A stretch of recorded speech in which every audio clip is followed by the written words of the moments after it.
आज टॉपिक रहेगा आप लोगों का ratio and proportion. Ratio and proportion की थ्योरी एंड कॉन्सेप्ट हम लोग डिस्कस कर चुके हैं। आज हम लोग रेशियो एंड प्रपोर्शन के एक्सरसाइज डिस्कस करेंगे। पार्ट नंबर 2 आप लोगों का रहने वाला है। तो प्रॉब्लम फर्स्ट को यहाँ पर समझते हैं। बिल्कुल बेसिक सा क्वेश्चन है कि if a is to b equal to 1 is to 2, b is to c equal to 3 is to 4, c is to d equal to 6 is to 9 और d is to e equal to 12 is to 16। तो अब आपसे A B C D E पूछ रहा है कि किसके बराबर होगा। अब देखो, इस क्वेश्चन को करने के वैसे तो कई सारे तरीके हैं। तो पहला नंबर मेथड हम लोग यहाँ पर देखते हैं। आपको दे रखा a is to b, जो कि दे रखा आपको 1 is to 2। इसके बाद आपको दे रखा b is to c, जो कि दे रखा आप लोगों को 3 is to 4। देखो, a के बाद b है तो दूसरे वाले के शुरुआत में होना चाहिए b is to c। अब इसके बाद दे रखा c is to d, जो कि 6 is to 9 है। तो b के बाद में c है और दूसरे के शुरुआत में होना चाहिए c। अब इसके बाद दे रखा आपको d is to e और ये आप लोगों को दे रखा है 12 is to 16। c के बाद d है और यहाँ पर d शुरुआत में है, d is to e।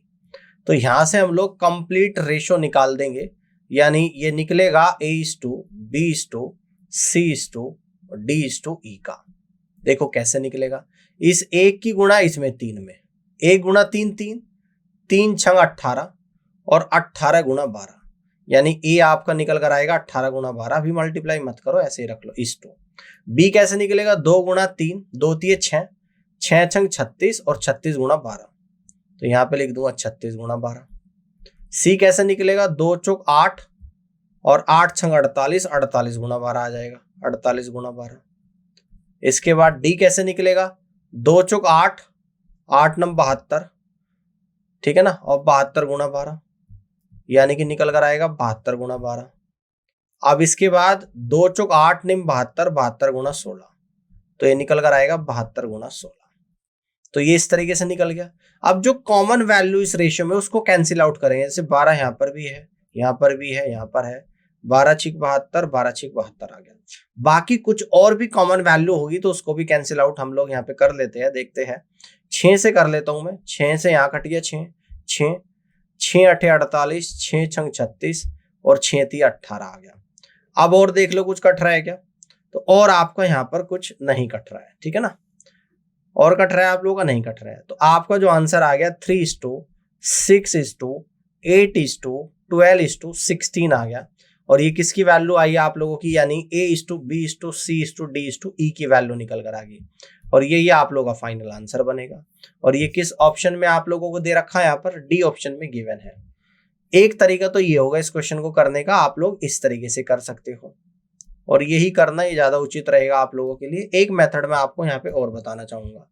तो मेथड नंबर 2 भी आप लोग यहाँ पर देख लीजिएगा, इसी क्वेश्चन को कैसे करेंगे। वैसे मैं थ्योरी में ऑलरेडी डिस्कस करा चुका हूँ। देखो यहाँ पर दे रखा a is to b, a is to b क्या दे रखा, 1 is to 2, यानी a is to b आप लोगों को दे रखा है यहाँ पर 1 is to 2, ठीक है। अब इसके बाद b is to c 3 is to 4, है ना, b is to c यहाँ पे लिख देंगे 1 is to 2, 1 is to 2 ऐसे लिख दो, a is to b। और इसके बाद आपको दे रखा b is to c दे रखा आपको, है ना, b is to c, यानी कि b के b नीचे b और c अलग से दे रखा। तो ये आप लोगों को क्या दे रखा, b is to c, ये दे रखा 3 is to 4, यानी कि b के नीचे b लिख दूंगा यहाँ पे मैं, है ना। या इसको ऐसे लिख लो आप लोग, ऐसे ज्यादा क्लियरिटी होगी। 1 is to 2 है ना। और जी b is to c ये क्या दे रखा, 3 is to 4 दे रखा, ठीक है। अब इसके बाद c is to d 6 is to 9, c is to d तो यहां पे कह देंगे 6 is to 9 है। इसके बाद d is to e 12 is to 16, 12 is to 16, ठीक है ना। अब इसको आप लोगों को सोल्व करना है और a b c d e का रेशियो निकालकर आपको बताना है। देखो, तो आप यहाँ पे ऐसे कर सकते हो, जैसे a 1 is to 2 है तो 2 के आगे यहाँ c की जगह भी कुछ नहीं, ना d की ना e की, तो जो एंड वाला टर्म है 2 इसी को आगे बढ़ा देंगे, यहाँ पर भी 2, यहाँ पर भी 2, यहाँ पर भी 2, ऐसे लिख देंगे। कंप्लीट रेशियो बन गया a b c d का पूरी लाइन में। आप जैसे नीचे वाले देखेंगे यहाँ पे 3 है तो इसके पहली तरफ 3 यानी कि इस तरफ 3 कर देंगे और इस तरफ यानी कि यहाँ क्या आ जाएगा आप लोगों का, तो आपका आ जाएगा यहाँ पर 4:4 आ जाएगा। अब देखो 6 इस तरफ आ जाएगा आप लोगों का और 9 आपका बाद में आ जाएगा। यहाँ पे आप लोगों का 12 आएगा, ठीक है ना। तो इस तरीके से आप लोग इसको सॉल्व कर सकते हो, ठीक है ना। तो आप कंप्लीट गुणा करेंगे, जैसे इसकी a की वैल्यू निकल कर आएगी तो ये निकल कर आएगी 18 गुणा 12, ये आपका a निकल कर आ गया। b कितना आएगा, 2 तिये 6, 6 तिये 18, 3 दूनी 6, 6 छंग 36 गुणा 12 आपका b आ जाएगा। c कितना आएगा, 2 चौक 8 छंग 48 गुणा 12 आपका c निकल कर आ जाएगा। और d आएगा 2 चौक 8 निम 72 गुणा 12 आप लोग का d आ जाएगा। और e कितना आ जाएगा, इस तरीके से यहाँ पे डायरेक्ट मल्टीप्लाई 2 चौक 8 निम 72 गुणा 16 आपका d आ जाएगा। 12 से ये भी कट रहा है हर जगह, 12 से कट रहा है, 12 6 72, फिर 6 से कट रहा है, 6 कम 6 और 6 कम 6, 6 दूनी 12, ठीक है, 6 8 48, 6 छंग 36 और 6 3 18। तो रेशियो आएगा 3:6:8:12:16। बाकी कुछ नहीं कट रहा है और यही आप लोगों का यहाँ पर ABCDE का रेशियो निकल कर आएगा 3:6:8:12:16 और ये इस क्वेश्चन का फाइनल आंसर बनेगा। तो दो तरीके मैंने आप लोगों को बताए, दोनों में से किसी भी तरीके से आप लोग क्वेश्चन को कर सकते हो और उम्मीद करता हूँ कि बात आपको यहाँ पे समझ में आ गई होगी, आप लोग क्वेश्चन को कर लोगे। अब प्रॉब्लम सेकंड को यहाँ पर देखते हैं। इस तरीके से भी रेशियो आप लोगों से पूछा जाएगा कि if A:B:C equal to this दे रखा है और ये वैल्यू आपसे पूछ रहा है कि क्या होगी, ठीक है ना। अब अगर मैं यहाँ पर एलसीएम ले लूं, ये आपका रेशियो फ्रैक्शंस में दे रखा, तो यहाँ पर इस फ्रैक्शन को इंटीजर बनाने के लिए इसके डिनोमिनेटर में जो वैल्यू है 4 3 2, इसका एलसीएम ले लूंगा तो कितना निकल कर आएगा, 12 आ जाएगा, है ना। 12 निकल कर आएगा। अब A:B:C कितना दे रखा आपका रेशियो 1/4:1/3:1/2। 12 एलसीएम है तो इस पूरे में 12 की मल्टीप्लाई कर दूंगा तो ABC का रेशियो निकल कर आएगा 3:4:6। क्लियर है, ये ABC का रेशियो निकल कर आ गया। अब आपसे ये वैल्यू पूछता है कि A/B यानी कि 3/4, B/C यानी कि 4/6 और C/A यानी कि 6/3, ठीक है। अब फिर से आपका फ्रैक्शन में आ गया, इसको इंटीजर में बनाने के लिए तो यहां पर इसके डिनोमिनेटर का एलसीएम यानी कि 4 6 और 3 का एलसीएम तो कितना आ जाएगा, 6 चौक 24 आएगा। तो इस पूरे में 24 की मल्टीप्लाई कर दूंगा इसके एलसीएम से तो 3/4:4/6:6/3 तो 4 6 24 और 6 3 18 आ जाएगा। 6 चौक 24, 4 चौक 16, 3 8 24, 8 छंग 48, है ना। यही तो आया निकल कर आप लोगों का। देखो एलसीएम यहाँ पर 12 भी आ जाता तो 12 से मल्टीप्लाई करते तो और इजी पड़ता, है ना। एलसीएम 12 आ जाए, ऐसे तो 24 भी ले सकते हैं, 12 का मल्टीपल ही होता है, लेकिन फिर बाद में कट करना पड़ेगा तो 12 ही ले लेते हैं। 4 3 12, 3 3 9, 6 दूनी 12, 4 दूनी 8, 3 चौक 12 और 4 6 24। तो फाइनली आपका जो रेशियो निकल कर आया जो आपसे पूछता है 9:8:24, B is the right answer of this question. कर लोगे। आगे बढ़ते हैं, अगले क्वेश्चन को देखते हैं। प्रॉब्लम थर्ड को यहां पर देखेगा। जब ऐसा क्वेश्चन आपको देगा कि 3/5 P equal to 7/9 Q equal to 4/5 R equal to में रहेगा और आपसे इन तीनों वेरिएबल P Q R का रेशियो पूछेगा तो कैसे करेंगे। यानी कि 3/5 P equal to 7/9 Q equal to 4/5 R। तो यहां पर भी आप लोगों का इसकी जो क्या है, देखो जब इक्वल टू में बात आएगी तो किस तरीके से आप लोग इसका यहां पर क्या करोगे। अगर इसके इक्वल टू में K मान लो, ठीक है ना, तो अगर इसको K के बराबर करूं, है ना, अगर इसको K के बराबर करूं, दो तरीके बताऊंगा तो क्या निकल कर आप लोग आ जाएगा। तो आप यहां से कह दोगे sir 3/5 P equal to K आ जाएगा, यानी P की वैल्यू 5K/3 आ जाएगी, ठीक है ना। अब अगर इसको K के बराबर करूं, भाई सभी तो K के बराबर है तो 7/9 Q इक्वल टू K आएगा और Q की वैल्यू 9K/7 आ जाएगी। अब लास्ट वाले को इसके बराबर करूं तो 4/5 R इक्वल टू K आएगा और R की वैल्यू 5K/4 आ जाएगी। अब मैं यहां से P/Q/R को निकाल लूंगा और ये 5K/3 9K/7 और 5K बाई 4 आएगा। के हर जगह कॉमन है तो कैंसिल आउट हो जाएगा। तो यहां से पी क्यू आर का रेशियो निकल कर आ गया जो कि फ्रैक्शन में है। अब इसको इंटीजर में करने के लिए मैं यहां पर एलसीएम ले लूं। एलसीएम ऑफ किसका? इसके डिनोमिनेटर का, 3, 7 और 4 का। तो 7 3 21 चौक 84 आ गया। अब पी क्यू आर का रेशियो हम लोग यहां पर निकालने के लिए क्या करेंगे? इस पूरे रेशियो में 84 की मल्टीप्लाई कर देंगे। 84 into 5/3 is to 9/7 is to 5/4। तो फाइनली रेशियो आ जाएगा, यानी कि 3 दूनी 6 और 3 अट्ठे 24, 28 पंजे 140, है ना। तो 84 गुणा 9/7 तो 108 यहां पर आएगा। 84 गुणा 5/4 तो 105 यहां पर आएगा। तो finally P is to Q is to R is equal to 140 is to 108 is to 105 आएगा। इस तरीके से आप लोग क्वेश्चन को कर सकते हो। एक तरीका तो ये होगा इस क्वेश्चन को करने का। अब मेथड नंबर दूसरा भी आप लोग सीख लीजिएगा कि और क्या तरीके इस क्वेश्चन को करने के बन सकते हैं। यहाँ पे चलो देखते हैं। दे रखा 3/5P, तो यहां पर पहले तो क्वेश्चन उतार लेता हूं। 3/5P इक्वल टू, आगे दे रखा 7/9Q, 7/9Q इक्वल टू दे रखा 4/5R, 4/5R दे रखा है। ठीक है, अब मुझे निकालनी P की वैल्यू। जब मैं P की वैल्यू निकालूंगा, Q की निकालूंगा, R की निकालूंगा, यानी कि जब P की वैल्यू निकालूंगा तो P वाले को तो भूल जाओ, सिर्फ Q और R का इन दोनों का प्रोडक्ट ले लो, यानी कि P निकल कर आएगा 7/9 इंटू 4/5। जब मैं Q की वैल्यू निकालूंगा, Q को भूल जाओ, इन दोनों का प्रोडक्ट ले लो। इन दोनों का जो वैल्यू है, जो इनका कोफिशिएंट है, 3/5 इंटू 4/5, ठीक है ना। और जब R की निकालूंगा, R को भूल जाओ, इन दोनों का प्रोडक्ट ले लो, इनके कोफिशिएंट का प्रोडक्ट 3/5 इंटू 7/9। इस तरीके से ले लोगे प्रोडक्ट। अब सोल्व कर लेते हैं, ठीक है ना। अब क्या करते हैं? सॉल्व कर लेते हैं, ठीक है ना। बात समझ में आ रही है। अब देखो, हर जगह इस पूरे रेशियो में आपको दिख रहा होगा जो कॉमन वैल्यू है उसको कैंसिल आउट करते हैं। तो कॉमन जो वैल्यू दिख रही है, यानी कि 7:4 डिवाइडेड बाई 9:5 यहां पर है, 3:4 डिवाइडेड बाई 5:5 यहां पर है, और 3:7 डिवाइड बाई 5:9 यहां पर है। तो कॉमन 5 हर जगह दिख रहा है, तो 5 को तो हमने कैंसिल आउट करा, ठीक है ना।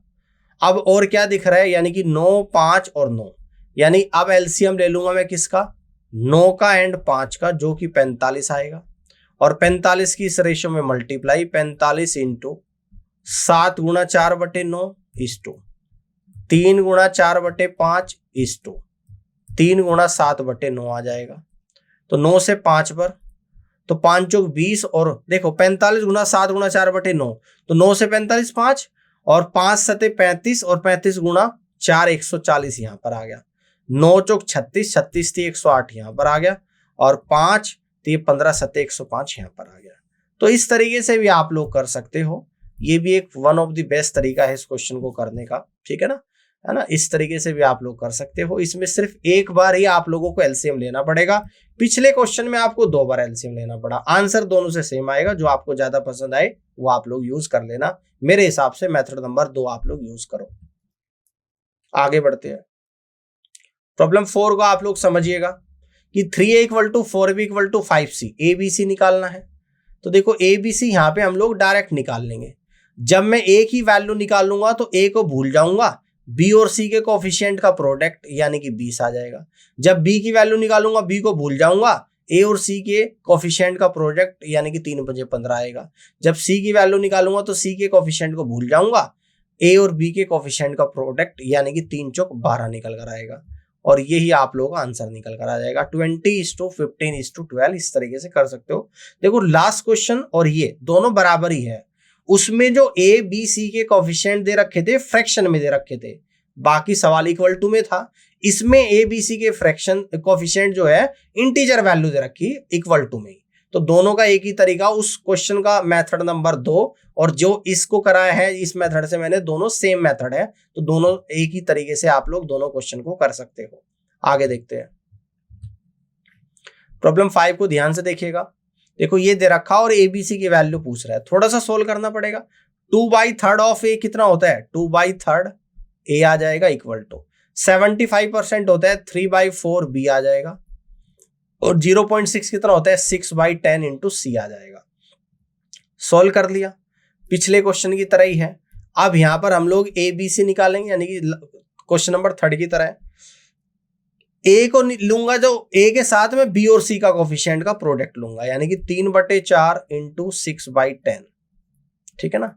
और जब बी के वैल्यू निकालूंगा तो बी के साथ ए और सी के कोफिशिएंट का प्रोडक्ट लूंगा 2/3 इंटू 6/10। और जब मैं सी की वैल्यू निकालूंगा तो ए और बी के कोफिशिएंट का प्रोडक्ट लूंगा 2/3 इंटू 3/4 लूंगा। अब इसको हम लोग यहां पर सोल्व करेंगे, ठीक है ना। अब देखो 2 से 4 2 बार, 2 से 6 3 बार, और 3 से 6 यहां पर 2 बार, और इस 2 से 10 ये 5 बार। 3 से 3 कटेगा, 2 से 4 2 बार, यानी कि थोड़ा सा सिंप्लीफाई हो गया। 3 3 9/20 आ गया यहाँ पर, और जी 2/5 यहाँ पर आ गया, और जी 1/2 यहाँ पर आ गया। अब मैं ले लूंगा यहाँ पर एलसीएम, एलसीएम ऑफ 25 और 2, तो कितना आ जाएगा 20 आ जाएगा। तो इस 20 की यहाँ पर डायरेक्ट हम लोग क्या कर देंगे, मल्टीप्लाई कर देंगे एलसीएम से। तो फाइनली जो रेशो आ जाएगा आपका 9:5 20 4 दूनी 8, 2 से 20 10 बार चला जाएगा, यानी कि 9:8:10 आपका निकल कर आएगा। तो इस तरीके से आप लोग कह सकते हो कि D is the right answer of this question, 9:8:10। Clear, आगे देखते हैं। ये लीजिएगा प्रॉब्लम 6 को यहां पर समझ लेते हैं, इसको करते हैं। यहां पे दे रखा कि if a is to b equal to 3:5 then find the value 2a plus b is to 3a minus 2b आपको बताना है। देखो यहां पर आप लोग दोनों की वैल्यू दे रखी 2a plus b और 3a minus 2b, यानी कि इनकी डिग्री सेम है, यानी कि डिग्री दैट मीन्स की a b की पावर दोनों की 1 है। तो डायरेक्ट में a की वैल्यू रख दूंगा 3 और b की वैल्यू रख दूंगा √5।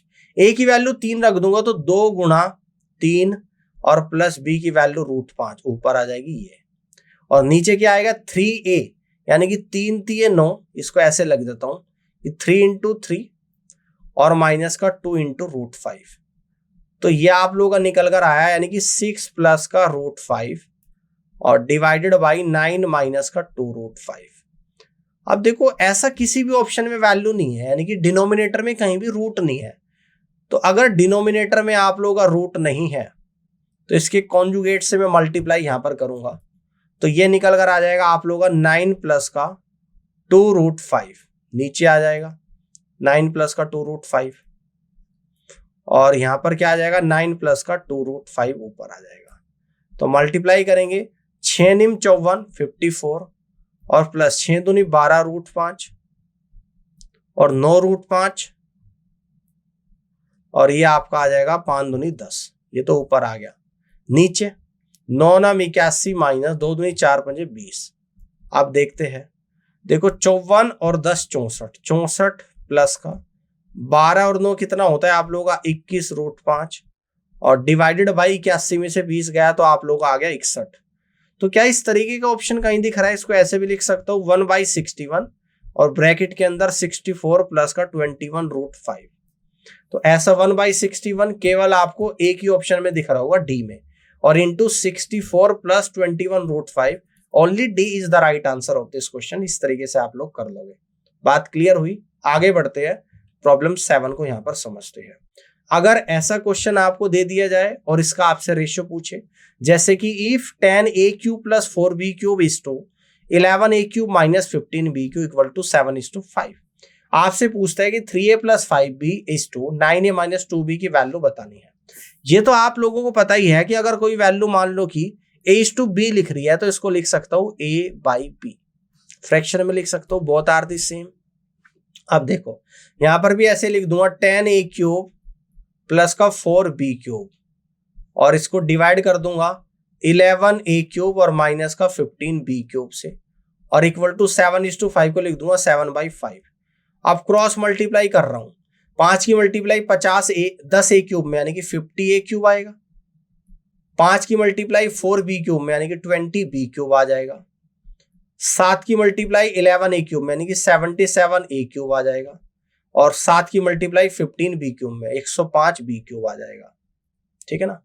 देखो इसको तो ले जाऊंगा इस तरफ, यानी कि 27a³ तो यहां पर आ गया, और इसको ले जाऊंगा इस तरफ, यानी कि ये आप लोगों का कितना निकल कर आ जाएगा, ये 125 बी क्यूब यहां पर आ जाएगा। अब यहां पर ऐसे भी कह सकता हूं कि ए क्यूब अपॉन बी क्यूब पता कितना निकल कर आएगा 125/27। तो यहां से ए अपॉन बी निकालूंगा, दोनों तरफ का क्या कर दूंगा क्यूब रूट ले लूंगा दोनों तरफ का, तो यहां पर निकल कर आएगा 5/3। ये बात समझ में आ गई, ए अपॉन बी की वैल्यू 5/3 आई, यानी कि ए की जगह रख देना 5 और बी की जगह रख देना 3। अब आपको निकालना क्या है फाइनली, तो आपको जो वैल्यू निकालनी वो कुछ इस तरीके से है कि 3a प्लस का 5b is to 9a minus का 2b। a की वैल्यू 5, तो यहां पर आएगा 3 इंटू 5 और b की वैल्यू 3, 5 इंटू 3 इज टू, तो 9 इंटू 5 माइनस का 2 इंटू 3। ठीक है ना, 3 पंजे 15 और 5 थे 15, 15 30 आ गया। 9 बजे 45, 45 में से 6 जाएगा तो 39 आ गया। तो 30 इज टू 39, इसको मैं 3 से कट करूंगा तो 10 इज टू 13 आप लोग आ जाएगा। तो ये ऑप्शन में भी आप लोगों को नजर आ गया होगा।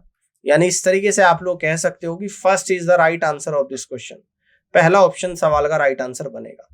All clear? चलिए आगे बढ़ते हैं, प्रॉब्लम 8 को यहां पर समझते हैं। ये बहुत अच्छा क्वेश्चन है कि if 2r equal to h plus square root of r square plus h square then the ratio of r is to h, जहां पर r नॉट इक्वल टू 0 है, तो आपको बताना है कि वैल्यू क्या होगी। अब देखो इस बात को मैं ऐसे लिख सकता हूं, इस h को इस तरफ ले जाऊं मैं, अगर मैं लिख दूं 2r minus h equal to square root को एक तरफ कर लेता हूं, तो square root of r square plus h square.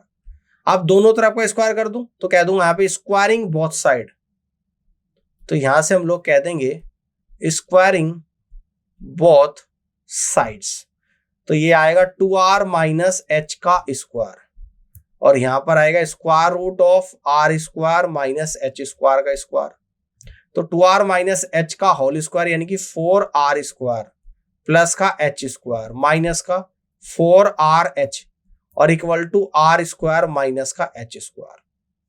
ठीक है, अब देखो इस r स्क्वायर को एक तरफ ले लूंगा यानी कि 3r स्क्वायर आएगा। ठीक है, इस तरीके से बात समझ में आ रही है। और इसके बाद इस h को भी इस तरफ ले लूंगा, तो ये आप लोगों का यहां पर क्या निकल कर आ जाएगा, देखो यहां पर ये प्लस में वैल्यू यानी कि ये भी प्लस में आ जाएगी। ठीक है ना, तो h स्क्वायर से तो h स्क्वायर एलिमिनेट हो जाएगा भाई, तो आपका 3r square equal to 4rh आ जाएगा, तो r से इसकी एक पावर कट जाएगी यानी कि 3r इक्वल टू 4h आ गया। तो यहां से मैं कह दूंगा r अपॉन h बराबर कितना आ गया 4/3 आ गया। और यही हमारे से पूछता है कि r इज टू h क्या होगा, यानी कि 4:3, that means C is the right answer of this question. तो इस तरीके से C ऑप्शन इस क्वेश्चन का करेक्ट आंसर बनेगा। कर लोगे, ये भी कर सकते हो आप लोग। अब हम लोग आगे बढ़ते हैं और प्रॉब्लम 9 को यहां पर समझते हैं। The compound ratio of the inverse ratio of the ratio this. मैंने आपको इनवर्स रेशियो के बारे में बता रखा, मैंने आपको कंपाउंड रेशियो के बारे में भी बता रखा है। तो सबसे पहले कह रहा है कि इनवर्स रेशियो और फिर उसका कंपाउंड रेशियो निकालना। इनवर्स रेशियो कैसे निकालोगे, जैसे कि ये है ना, इसका इनवर्स रेशियो क्या हो जाएगा, ये हो जाएगा आप लोगों का उल्टा। इनवर्स का मतलब उल्टा यानी कि YZ इज टू X, इसका इनवर्स रेशियो क्या हो जाएगा ZX इज टू Y, उल्टा कर लेंगे बस। और इसका इनवर्स रेशियो यानी कि XY इज टू Z, ये हो जाएगा इनवर्स। अब कंपाउंड रेशियो निकालना, तो कंपाउंड रेशियो में पहले इन सब की मल्टीप्लाई यानी कि YZ into ZX into XY is to, अब इनकी multiply X is to Y is to Z, X is to Y is to Z। अब देखो X से आपका X कटेगा, Y से Y कटेगा, Z से Z कटेगा, तो आपका निकल कर आएगा XYZ इज टू 1। ये दिखाई दे रहा है आप लोगों को और यही आप लोगों का final answer, that means B is the right answer of this question. X into Y into Z is to 1, B is the correct answer of this question. Clear? आगे बढ़ते हैं। तो प्रॉब्लम 10 को यहां पर देखते हैं कि if AB equal to CD then MA plus NC divided by MB plus ND is equal to. अब देखो इस बात को मैं यहां पे लिख सकता हूं कि A बाई B और equal to C by D। ठीक है ना, मैंने एक कॉन्सेप्ट भी आप लोगों को बताया था कि जो ratio A by B equal to C by D का होगा, यानी कि इस तरीके से जो ratio A by B equal to C by D का होगा, वही रेशियो आपका A plus C upon B plus D का भी होगा, ये कॉन्सेप्ट आपको पता है। अब अगर ऊपर नीचे सेम वैल्यू से मल्टीप्लाई करूं, यानी कि यहां पर तो कर दूं m से सेम वैल्यू से और यहां पर कर दूं n से सेम वैल्यू से, और इस तरीके से अब क्या रेशो बन जाएगा, यानी कि इसको लिख दूंगा ma upon M B equal to NC upon N D आ गया। तो इसको ऐसे भी लिख सकता हूं ma प्लस एनसी और डिवाइडेड बाई एम बी और प्लस का एन डी, यानी कि जो इन सब का रेशो होगा वो इसका भी होगा। तो तीनों एक दूसरे के बराबर, ये इसके बराबर भी इसके बराबर भी, तो यही वैल्यू पूछ रहा है। तो ये किसके बराबर हो जाएगा, M A upon M B equal to N C upon, यानी कि किसके बराबर इसके, और इस बात को हमने एम और एन से मल्टीप्लाई कर दिया, यानी कि A upon B equal to C upon D के बराबर होगा। तो ए अपॉन बी के भी बराबर, सी अपॉन डी के भी बराबर, और ऐसा ऑप्शन डी दे रखा, यानी कि जिसमें बोथ ऑप्शन ए और बी करेक्ट है। तो यहां पर आंसर आप लोग ऑप्शन डी टिक कर देना, D is the right answer of this question. Clear, आगे बढ़ते हैं। प्रॉब्लम 11 को यहाँ पे समझते हैं कि A by B equal to C by D equal to E upon F, then each of them is equal to, किसके इक्वल है, ठीक है, किसके इक्वल है ये आप लोगों को बताना है। देखो मैंने आप लोगों को ऐसा क्वेश्चन भी बताया था कि जब ऊपर नीचे मल्टीप्लाई करोगे तो सेम वैल्यू से करना। अब जैसे ऑप्शन देख लो, सीधा ऑप्शन से कर दोगे, यहाँ पर ए के साथ किसकी मल्टीप्लाई 1 की, यहाँ पर बी के साथ किसकी 1 की, यानी कि ये ऑप्शन हो सकता है। और यहाँ पर सी डी के साथ सेम से मल्टीप्लाई होनी चाहिए, सी के साथ तो 3 की, डी के साथ नहीं, ये ऑप्शन यही गलत हो गया, है ना भाई। जब यहाँ 3 की करूंगा तो नीचे भी 3 की करनी पड़ेगी, बात समझ में आ गई। तो ए ऑप्शन हो गया आप लोगों का रॉन्ग। अब बी को देखते हैं, ए के साथ तो 3 की कर दी, बी के साथ नहीं करी। जब ए के साथ 3 की करूंगा तो नीचे भी करनी पड़ेगी, नीचे भी 3 भी आएगा, ऑप्शन बी भी गलत हो गया।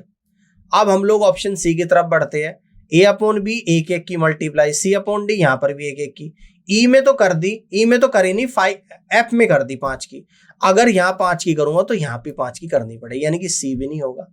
तो अब एक ही ऑप्शन बचा, डी, वही होगा। अब देख भी लो, देखो यहाँ पर ए अपॉन बी दोनों में एक एक की मल्टीप्लाई, यहाँ पे कितना आ गया 3c अपॉन 3d, यानी कि यहाँ पर 3 3 की कर दी, और यहाँ पे कितनी कर दी, यानी कि 5 5 की कर दी, यानी कि 5 और 5, और दोनों का साइन भी सेम है, माइनस और माइनस।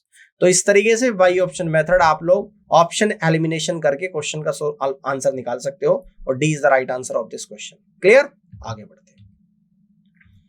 प्रॉब्लम 12 को यहाँ पर समझते हैं कि if a plus B is to B plus C is to C plus A equal to 6 is to 7 is to 8, तो a plus B plus C equal to 14 है, तो आपसे c की वैल्यू पूछता है कि क्या होगी, ठीक है। अब देखो ध्यान से आप लोग यहाँ पर समझिएगा। अब अगर इसको मान लू मैं, ये रेशियो में वैल्यू, ये एग्जैक्ट वैल्यू तो है नहीं, तो इसको मान लू कि ये 6k है, इसको मान लू ये 7k है, और इसको मान लू ये 8k है, और इन सभी को अगर मैं ऐड कर दूं तो आपका 2 बार a आएगा, 2 बार b आएगा और 2 बार c आएगा। 6 7 8 6 7 13, 13 और 8 21, 21k आ गया, है ना। और a प्लस बी प्लस सी की वैल्यू 14 है, तो यहाँ पे लिख दूंगा 2 इंटू 14 इक्वल टू 21k। 7 दूनी 14, 7 ती 21, यानी k की वैल्यू 4/3 आपकी आ गई। अगर k की वैल्यू 4/3 आ गई है तो बड़े ध्यान से आप लोगों को समझना है, बड़े ध्यान से, यानी कि a प्लस बी कितना है, यहाँ पर 6k है, तो यानी कि यहाँ पर आपको a plus B equal to 6k दे रखा है, तो k की वैल्यू रख दूंगा 6 इंटू 4/3, 3 से 6 2 बार, यानी कि 8 आ गया। यानी a प्लस बी आप लोगों का कितना निकल कर आ गया, 8 आ गया। और फाइनली आपको दे रखा a plus B plus C equal to 14। a plus B आप लोगों का कितना है, 8 है, तो c बराबर 14 माइनस 8, यानी कि c की वैल्यू 6 आ गई। और यही आपसे पूछता है कि c की वैल्यू कितनी होगी। तो इस तरीके से 6 ऑप्शन ए इस क्वेश्चन का करेक्ट आंसर बनेगा। तो उम्मीद करता हूँ कि ये सेशन आपको बहुत पसंद आया होगा, और इस पूरी क्लास को देखने के लिए आप सभी का धन्यवाद।